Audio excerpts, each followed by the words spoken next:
Oranje, oranje, oranje skool. Die plek waar jou skool soos huis word. Vreemdelinge jou sissies word. Jou drome 'n realiteit word. Daar in eenheid gegroei word. Jou pampoenrok, jou gunsteling rok word. Jy geteer en geveer word. By Oranje staan ons op vir onsself en vir dit wat reg is. Ons staan saam as 'n skool om so 'n verskil te maak. Ons staan vas in ons geloof en ons voete geanker in hom. Ons staan stil en bewonder die mooi rondom ons. Ons staan vir mekaar, vir ons erfenis, vir ons taal, vir vooruitgang. For every good fellow that lifts up her voice, viva la OMS, and sing to the house of the school of your choice, viva la OMS.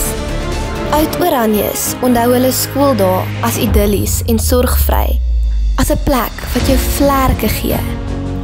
Hulle onthou die dinees, die gees, die kameraadskap, die inters, pauses in die matriek vierkant, koshuiskuiers, die skool se verjaarsdagviering en lofsang in saalperiodes.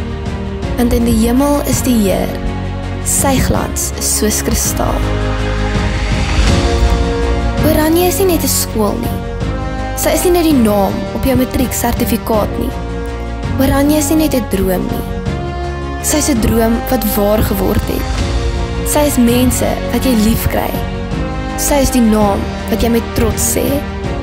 Ons sal staan, ons sal glo, op ons knieë met ons oë na bo. Ons woord is ons eer, te alle tye lojaal aan ons skool. Ons erekode sê so. Hier staan ons vir ewig as 'n eenheid saam. Almal ken haar naam. Sy is Oranje.